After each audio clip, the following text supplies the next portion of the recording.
अब बढ़ते हैं इसी मुद्दे पर आगे। जैसा हमने बताया, भारत में करीब 3 करोड़ अनाथ बच्चे हैं, लेकिन सालाना करीब 4,000 बच्चे ही गोद लिए जाते हैं। आखिर ऐसा क्यों है? क्या इसकी वजह यह है कि भारत में बच्चों को गोद लेने की प्रक्रिया काफ़ी लंबी और पेचीदा है? बच्चों को गोद देने की प्रक्रिया बनाने के लिए भारत सरकार ने सेंट्रल अडॉप्शन रिसोर्स अथॉरिटी कारा यानी केंद्रीय दत्तक ग्रहण संसाधन प्राधिकरण का गठन किया है। कारा की वेबसाइट पर बच्चा गोद लेने वालों की एलिजिबिलिटी यानी पात्रता के नियम साफ दिए गए हैं। इन नियमों के मुताबिक बच्चा गोद लेने वाले अभिभावकों को शारीरिक, मानसिक, भावनात्मक और वित्तीय तौर पर सक्षम होना चाहिए। उन्हें ऐसी कोई शारीरिक तकलीफ नहीं होनी चाहिए जो जान पर खतरा बन जाए। उन्हें किसी भी तरह के अपराध के लिए सजा नहीं होनी चाहिए। न ही उन पर बाल अधिकारों के हनन का कोई आरोप होना चाहिए। कोई भी व्यक्ति चाहे शादीशुदा हो या न हो, वो बच्चा गोद ले सकता है। पहले से कोई बायोलॉजिकल बेटा या बेटी हो तो भी बच्चा गोद लिया जा सकता है, लेकिन उसके लिए कुछ शर्तें पूरी करनी होगी। शादीशुदा दंपति हों तो बच्चा गोद लेने के लिए पति और पत्नी दोनों की मंजूरी की जरूरत होगी। सिंगल फीमेल यानी एकल महिला किसी भी लिंग के बच्चे को गोद ले सकती हैं, यानी लड़के को भी या लड़की को भी, लेकिन सिंगल मेल यानी एकल पुरुष किसी बच्ची को गोद लेने का पात्र नहीं है। किसी भी दंपति को बच्चा तब तक गोद नहीं दिया जाएगा जब तक 2 साल तक उसके स्थिर शादीशुदा संबंध न हो। लेकिन अगर कोई दंपति अपने किसी रिश्तेदार के बच्चे को गोद लेना चाहे तो ये वाली शर्त जरूरी नहीं होगी। बच्चा गोद लेने की इच्छा रखने वाले अभिभावकों की उम्र की भी सीमाएं तय की गई हैं। रजिस्ट्रेशन के समय उनकी जो उम्र होगी उसे ही आधार मानकर बच्चे को गोद देने की प्रक्रिया पूरी की जाएगी। सबसे पहली शर्त तो यह है कि जिस बच्चे को गोद लिया जा रहा है उसकी और गोद लेने वाले अभिभावकों की उम्र में कम से कम 25 साल का अंतर होना चाहिए। इस हिसाब से 25 साल से कम उम्र का व्यक्ति बच्चे को गोद नहीं ले सकता। अगर गोद लिए जाने वाले शिशु की उम्र 2 साल तक हो तो गोद लेने वाले अभिभावकों की कंपोजिट एज यानी कुल उम्र अधिकतम 85 साल होनी चाहिए। इसका मतलब है कि पति और पत्नी की उम्र जोड़कर अधिकतम 85 साल ही होनी चाहिए, और अगर सिंगल पेरेंट है तो अधिकतम 40 साल होनी चाहिए। ये उम्र इस आधार पर तय की गई है कि गोद लेने वाले अभिभावक इतने बुजुर्ग न हो कि बच्चे को ठीक से पाल न सकें। अगर बच्चा 2 से 4 साल के बीच उम्र का है तो गोद लेने वाले अभिभावकों की कंपोजिट एज अधिकतम 90 साल होनी चाहिए, और अगर सिंगल पेरेंट हैं तो अधिकतम 45 साल। अगर बच्चा 4 से 8 साल के बीच का है तो गोद लेने वाले पति पत्नी की कंपोजिट एज यानी कुल उम्र अधिकतम 100 साल होनी चाहिए, यानी पति पत्नी की उम्र को जोड़ें तो वो 100 साल से ज़्यादा नहीं होनी चाहिए। सिंगल पेरेंट की उम्र 50 से ज़्यादा नहीं होनी चाहिए। अगर बच्चा 8 से 18 साल के बीच का है तो गोद लेने वाले पति पत्नी की कंपोजिट एज यानी उम्र का जोड़ अधिकतम 110 साल होना चाहिए, और इस मामले में सिंगल पेरेंट की उम्र जो है अधिकतम 55 साल होनी चाहिए। अगर कोई अपने रिश्तेदारों के बच्चों को गोद ले रहा हो तो उम्र के ये नियम लागू नहीं होंगे। ऐसे दंपति जिनके 2 या अधिक बच्चे हैं उन्हें सिर्फ स्पेशल नीड्स वाले बच्चों, जिसे रेगुलेशन 2 की क्लॉज 25 में स्पष्ट किया गया है, उन्हें ही गोद के लिए पात्र माना जाएगा, या फिर ऐसे बच्चों जिन्हें हार्ड टू प्लेस माना गया यानी जिन्हें गोद देना मुश्किल हो रहा हो किसी वजह से, उन्हें गोद देने का पात्र माना जाएगा। हार्ड टू प्लेस बच्चे कौन होंगे ये भी रेगुलेशन 2 के क्लॉज 13 में स्पष्ट किया गया है, जो वहां जाकर पढ़ा जा सकता है। बच्चों को गोद लेने वाले अभिभावकों को अपने घर से जुड़ी रिपोर्ट को 3 साल बाद फिर से वेरीफाई कराना होगा। भारत में बच्चों को गोद लेने के नियम कितने आसान या कितने कठिन हैं, पूरी प्रक्रिया पर बात करने के लिए हमारे साथ हैं खास मेहमान, हाईकोर्ट में वकील राखी दुबे, जो बच्चों को गोद लिए जाने से जुड़े मामलों की जानकार हैं। राखी जी, आपका स्वागत है। मेरा पहला सवाल आपसे यह है कि भारत में बच्चा गोद लेने की प्रक्रिया क्या है, कितनी जटिल है? अधिकतर लोग मानते हैं कि शादीशुदा दंपति ही बच्चा गोद ले सकते हैं, लेकिन नियम बदल चुके हैं। नए नियम क्या कहते हैं? देखिए, जो भारत में है, आप 2 तरीके से बच्चे गोद ले सकते हैं। एक तो आपको अगर बच्चा नहीं पता है किसको गो आपको आपने आइडेंटिफ़ाई नहीं कर रखा है बच्चे को, तो कारा में आपको एप्लीकेशन देनी पड़ेगी।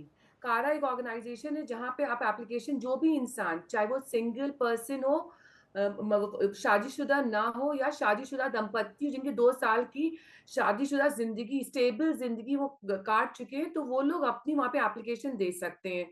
देने के बाद आपकी एप्लीकेशन कंसिडर की जाएगी और आपको 3 आपका पहले बैकग्राउंड चेक किया जाएगा कि आप मेंटली फिट है कि नहीं है, आपको फिजिकली हेल्थ वाइज कोई इश्यू तो नहीं है आपको, फाइनेंशियली आप सही है कि नहीं सही है, और आपके पास अगर बच्चा रह रहा है तो बच्चे का वेलफेयर सबसे इम्पोर्टेंट चीज है, कि बच्चे का वेलफेयर देखना इंपॉर्टेंट है कि बच्चा वहां पे आपके आपके साथ रहने में उसको किसी तरीके की असुविधा ना हो और उसका और बेटर डेवलपमेंट हो आपके साथ। उस टाइम क्या होता है, जो इंसान अपनी एप्लीकेशन देता है तो उस पर्सन जो इंटरेस्टेड अडॉप्शन वाले पेरेंट्स या सिंगल पेरेंट्स या कपल दोनों का फिर काउंसलिंग की जाती है, उनसे बात की जाता है जानने के लिए उनकी वास्तविकता कैसी है और कितने मेंटली इमोशनली वो स्टेबल है। जब सब कुछ सही होगा आपका, तब आपको बताया जाएगा कि 3 बच्चों का ऑप्शन है, आप किसको लेना चाहेंगे। जब बच्चा आप आइडेंटिफाई कर लेंगे कि हाँ, मुझे इस बच्चे को अडॉप्ट करना है, तो उसके बाद आपको बच्चे से मिलवाया जाएगा। तो बच्चे की स्वेच्छा भी कंपल्सरी है। अगर बच्चा वहाँ पे आपका देख लिया, पहला तो वेलफेयर बच्चे का सब कुछ सही है, अपना फाइनेंशियली भी सही है, इमोशनली भी सही है, फिजिकली हेल्थ वाइज भी सही है। फिर बच्चे भी अगर आप मान गए कि आपके साथ वो रह सकता है, तब उसके बाद हम लोग कहते हैं कोर्ट में एप्लीकेशन मूव कर देते हैं कि कहते हैं ये लोग अडॉप्ट करना चाहते हैं। फिर कोर्ट उसका आपको एक अडॉप्शन की डिग्री पास कर देगा। एक बार जब अडॉप्शन की डिग्री पास हो गई, तो उसको आप रिवोक नहीं कर सकते। ये नहीं कर सकते कि आज मैंने बच्चा अडॉप्ट कर लिया है और कल मैं उसको डिसोन कर दूं, तो ऐसा नहीं हो सकता है। तो ये साफ है कि अब सिंगल पुरुष भी बच्चे गोद ले सकते हैं। बच्चे को पालने की जिम्मेदारी बड़ी जिम्मेदारी है। क्या आपको लगता है कि इस मामले में पुरुष भी उतने ही सक्षम हैं जितनी महिलाएं या फिर जितने शादीशुदा दंपति? देखिए, बच्चे का तो प्रॉपर डेवलपमेंट अगर पुरुष और स्त्री दोनों के साथ रहेगा तो ही अच्छा है, लेकिन ऐसा अब लॉ चेंज हो गया है। अब सिंगल पेरेंट्स भी अडॉप्शन कर सकते हैं, चाहे वो पुरुष हो या महिला हो। लेकिन हाँ, ये ज़रूर है कि पुरुषों को जनरली वहाँ पे फीमेल चाइल्ड अडॉप्शन के लिए नहीं अलाउ करते हैं, कि उन्हें डर होता है कि एक्सप्लॉइटेशन ना हो सके। बट अब दोनों ही एलिजिबल हैं, और अगर आपका वेरिफिकेशन हो रहा है, वेरिफिकेशन में सारी रिपोर्ट आपके फेवर में आ रही है, तो चाहे आप कपिल हो, चाहे आप सिंगल महिला हो, चाहे सिंगल पुरुष हो, सब कुछ सही है, और बच्चा जिसे जिसे आप गोद लेना चाह रहे हैं, वो भी आपको अपना पेरेंट्स बनाने को तैयार है, तो अडॉप्शन हो सकता है। भारत में बच्चों को गोद देने के जो नियम हैं उन्हें बनाते वक्त किन खास बातों का ख्याल रखा गया है, रखा जाता है? देखिए, बच्चे क्या है, बच्चों का हमें सबसे ज़्यादा ज़रूरी चीज़ ये होती है कि बच्चे का ओवरऑल डेवलपमेंट हो सके। हमें उसका वेलफेयर देखना होगा। हमें ये बहुत ज़रूरी है देखने के लिए फाइनेंशियली एंड हेल्थ वाइज़, तो बच्चा इंसान साउंड है और मेंटली भी साउंड है, बट ऐसा ना हो कि वो किसी गंदी आदतों में हो। तो हमें देखना ज़रूरी है कि वहाँ पे जो बच्चे को अडॉप्ट कर रहे हैं, वहाँ घर का माहौल कैसा है, वो कैसे संस्कार दे पाएगा। अगर बच्चे का ओवरऑल डेवलपमेंट वहाँ पे सही रहा, तो वो ही तभी अडॉप्शन अलाउ होता है, क्योंकि welfare of the child is the most important thing, कि बच्चे का ओवरऑल अच्छी डेवलपमेंट हो, उसका वहां पे एक अच्छा माहौल मिले और वेलफेयर उसका वहां पे रहे। जिस दिन अगर ये लगेगा कि बच्चे का वेलफेयर वहां पे नहीं है, तो उसको रिकॉल भी किया जा सकता है।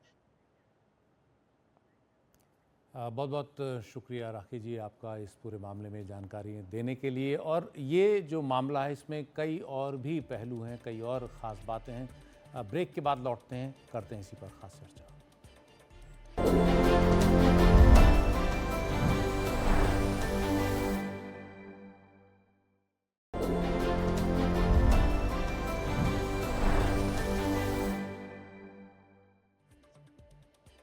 आंकड़े बताते हैं कि भारत में गोद लिए गए 60% बच्चे लड़कियां हैं और 80% बच्चे वो हैं जो 2 साल से कम उम्र के हैं। यानी बच्चे की उम्र जितनी कम होगी उसके गोद लिए जाने की संभावना उतनी ही ज़्यादा होगी। बीते 10 साल के आंकड़ों को देखें तो भारत में बच्चों को गोद लिए जाने का जो आंकड़ा है बहुत उत्साहजनक नहीं रहा है।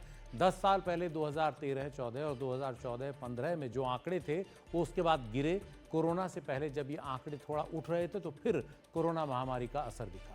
गोद लिए जाने वाले बच्चों की तादाद काफ़ी कम हो गई। कोरोना के बाद 2023-24 में यह आंकड़ा 4000 के पार पहुंचा। सवाल यह है कि इस कम आंकड़े का जिम्मेदार कौन है? क्या गोद लेने वालों की संख्या कम है? तो आंकड़ों के मुताबिक ऐसा नहीं है। बच्चा गोद लेने की अर्जी देने वाले हर 100 संभावित अभिभावकों के सामने सिर्फ 9 बच्चे होते हैं जो कानूनन गोद लिए जाने के लिए मुक्त होते हैं, यानी उन्हें ही गोद दिया जा सकता है। इसका मतलब है गोद लेने वाले उपलब्ध हैं लेकिन बच्चे नहीं। ये बड़ा विरोधाभास है। बाल अधिकारों पर संयुक्त राष्ट्र कन्वेंशन कहता है कि हर बच्चे को एक सुरक्षित और अच्छे पारिवारिक माहौल में रहने का अधिकार है, यानी परिवार उनका मौलिक अधिकार है। ऐसे में हर व्यवस्था, हर व्यक्ति, हर संस्था की कोशिश होनी चाहिए कि कोई बच्चा परिवार के अधिकार से महरूम न हो।